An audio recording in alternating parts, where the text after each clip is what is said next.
اللہ نے ایک بار یہ زندگی دی ہے، دوسری بار یہ زندگی نہیں ملنی۔ یہ تجربات کی بھیٹ نہ چڑھائیں اور اپنی تمناؤں کی بھیٹ چڑھا کے زندگی کی قیمتی گھڑیوں کو برباد نہ کر دیں۔ اس زندگی کو خوبصورتی سے گزارنے والے کے بتائے ہوئے اسلوب کے مطابق گزاریں، جن کے اسلوب زندگی کو اسوہ حسنہ قرار دیا ہے۔ تو یہ 5 چیزیں اپنی زندگی میں اتار لیجئے۔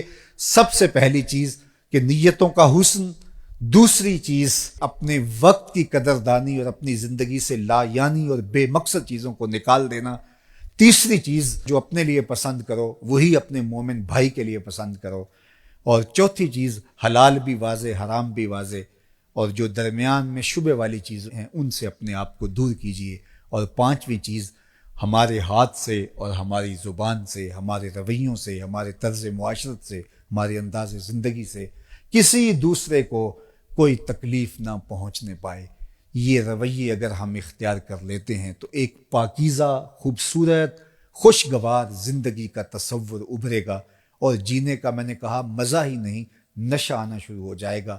پھر زندگی کا ایک ایک پل قیمتی بھی ہو جائے گا، با مقصد بھی ہو جائے گا، اور پھر ایک نئی معاشرت کی تشکیل کے اندر ہمارا کردار بھی انتہائی اہمیت کا حامل ہو جائے گا۔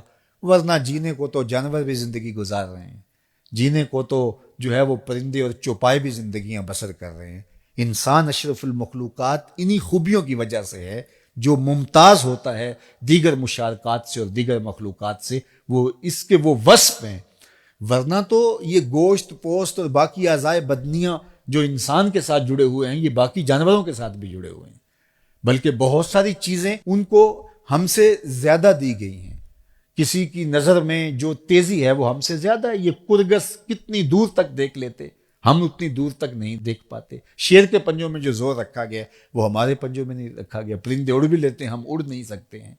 مچھلیاں جس طرح سے تیر لیتی ہیں ہم اس طرح سے تیر نہیں پاتے ہیں۔ اس طرح مختلف جانوروں کو امام سلفی نے طیوریات کے اوپر جو لکھا اس میں جانوروں کے مختلف وصف لکھے، تو بہت ساری چیزیں ہیں۔ کسی میں قوت شامہ اتنی ہے، سونگنے قوت اتنی ہے، یہ چیل کہاں سے سونگ کر کے آ جاتی ہے، اتنی قوت شامہ ہمارے پاس نہیں ہے۔ اسی طرح کوئل جس طرح سے بولتی ہے، جو اس کو جو ہے وہ سر دی گئی ہے وہ ہمیں نہیں دی گئی ہے۔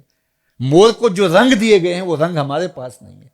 لیکن احسن تقویم ہم کیوں قرار پاتے ہیں؟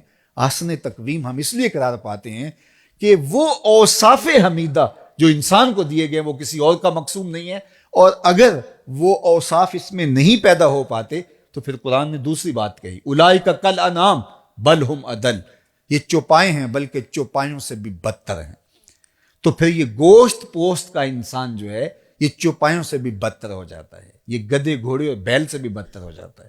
لیکن اگر یہ ان اوصاف حمیدہ کو اپنی روح میں راسخ کر لیتا ہے اور اپنے مزاج کا حصہ بنا لیتا ہے تو یہ فرشتوں سے بھی اعلیٰ قرار پاتا ہے۔ تو میں اور آپ اپنی زندگی کو ان خوبیوں کا حامل بنائیں۔ اللہ مجھے آپ کو توفیق عمل نصیب فرمائے۔